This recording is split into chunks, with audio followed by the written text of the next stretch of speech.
In mid-May, climate activist Bill McKibben had an op-ed in the New York Times called Obama's Catastrophic Climate Change Denial.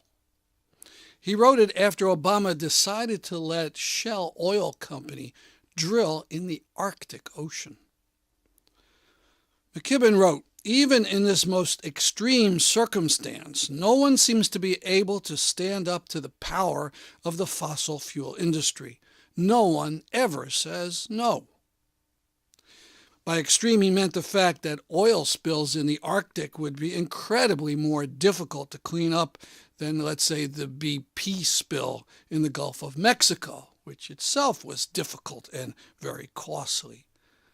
But more than that, he meant that the idea that we are continuing to dig up fossil fuel, knowing that we have many more times the fuel already than it's safe to use, is an extreme, or should we say insane, folly. Last September, 400,000 people marched in New York City to demand an end to this insanity. Obviously, it didn't work.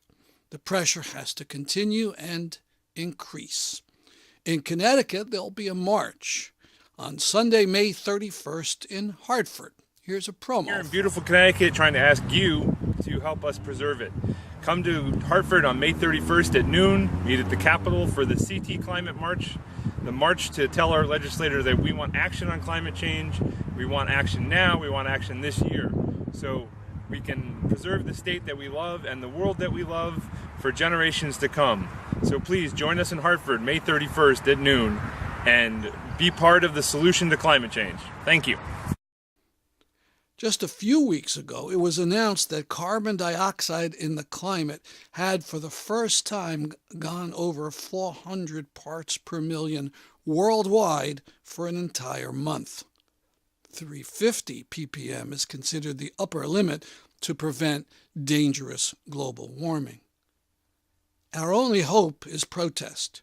Here's one of cowboys and Indians last year, opposed to the Keystone XL pipeline.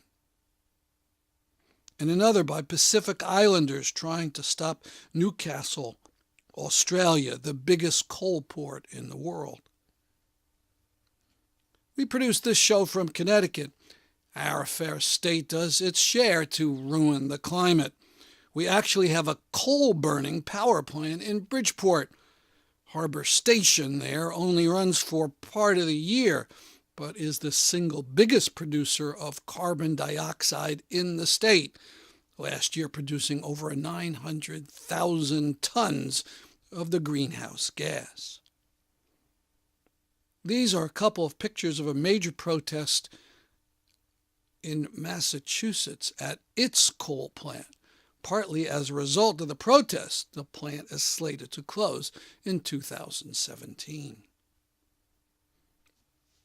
The Hartford March is being sponsored by a whole host of groups, ranging from 350ct.org to the Connecticut Council for Environmental Justice and the Hartford Central Labor Council. As we record, over 400 indicated they were going on Facebook. And this is their Facebook page. To find it, search for Connecticut Climate March. That's CT Climate March.